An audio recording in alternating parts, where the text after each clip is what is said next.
Hello, my name's Matthew, and in this Instructable I'm going to be showing you how to create this really awesome looking LED shard light.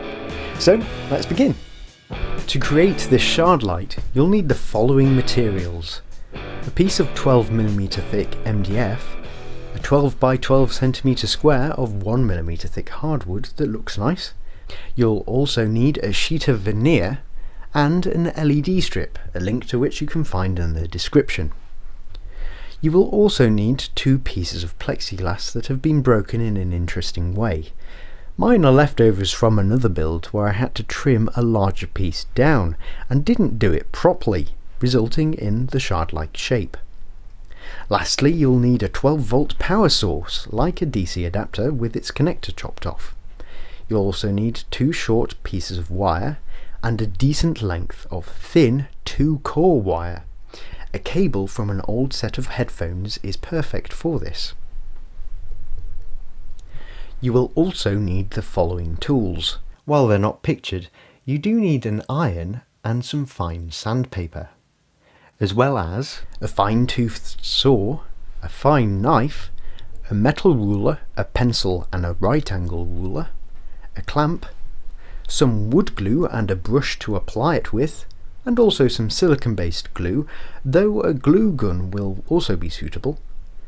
You'll also need a soldering iron and solder, wire strippers and some scissors, a drill with a small bit, and lastly some finishing oil. So the first thing to do is to draw a diagonal line which divides your piece of hardwood in two. From this line, draw two parallel lines 2.5 cm from the middle line. Use a fine saw to cut down those outer two lines, and you should end up with a shape like this. Give it a light sand to remove any jaggies. Now place your hardwood shape onto your piece of MDF and line it up with the corner. Use a pencil to mark the obtuse angles of the hardwood onto the MDF. Now use your right angle ruler to draw a square using those marks and divide the square diagonally. Cut out the square and then cut it in half along the diagonal line so that you have two triangular pieces. These pieces form the base supports.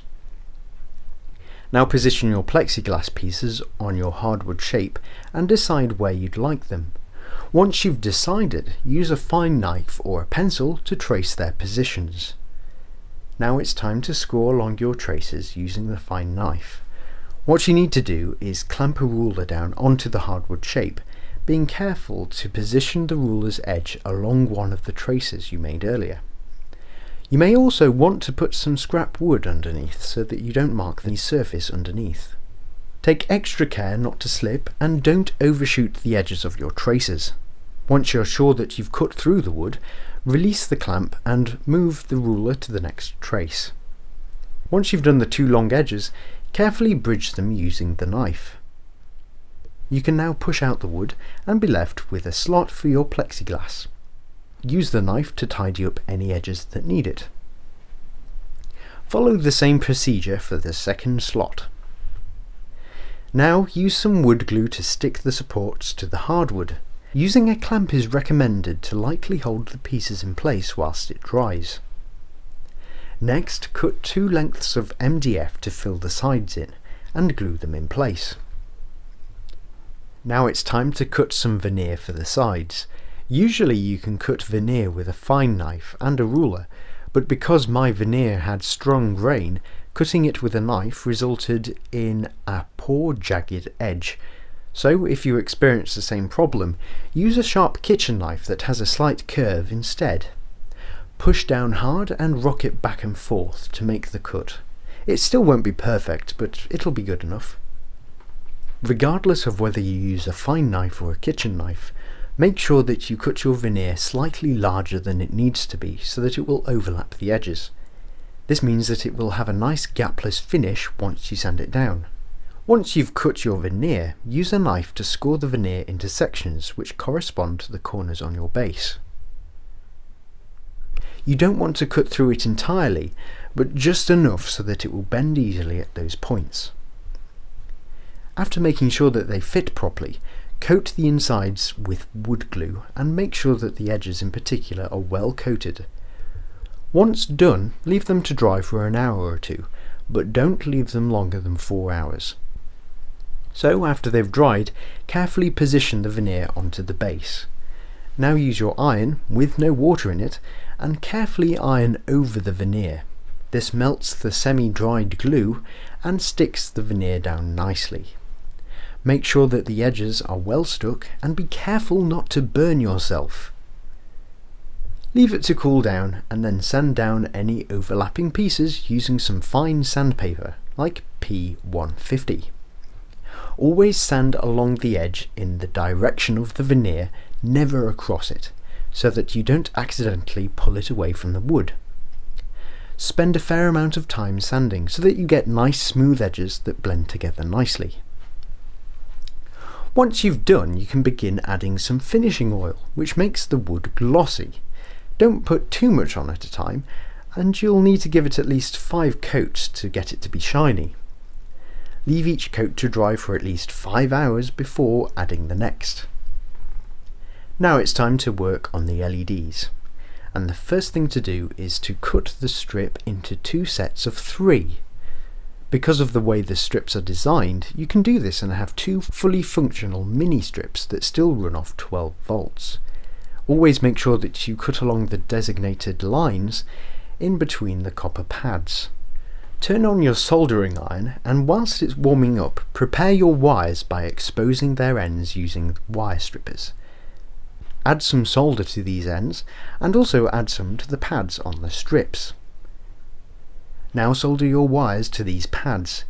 The polarity is marked, so I'm going to use the dark wire for the negative side and the red wire for the positive side.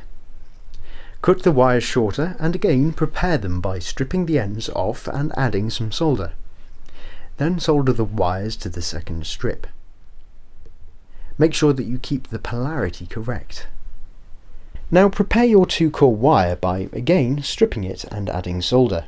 This can now be soldered to one of the 2 strips.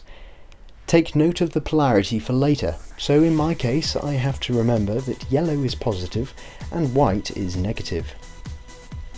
Check that they work by connecting them to a 12 volt power source, which in my case is the 12 volt adapter with its end chopped off. Now it's time to glue them to the bottom of the shards, so find a way of supporting the shards in an upright position. I used some holding clips cushioned with some tissue paper so that they don't mark the shards. Now add some blobs of glue in between each LED. Use glue which has some volume to it and sticks to plastic well. I used a silicone based glue, but hot melt should work well too. After adding your blobs, place your shards on top and leave to dry. Whilst they're drying, cut 2 short lengths of MDF and glue them inside the base adjacent to the slots. They will provide something for the shards to adhere to later, but make sure that you leave enough room for the LED strips by not making the supports too tall. Drill a small hole at the back of your base for the 2-core wires to be threaded through. Once everything is dry, tie a knot in the wire and thread it through the hole. Then carefully push your shards through the slots. Apply some glue just above the LEDs and squash it against those supports you added earlier. Now it's just a case of carefully making sure that the shards are vertical and leaving them to dry. Using the right angle ruler is a handy way of checking that they're positioned correctly. All you need to do now is hook it up to the 12 volt DC adapter and you have finished and completed it. Well done.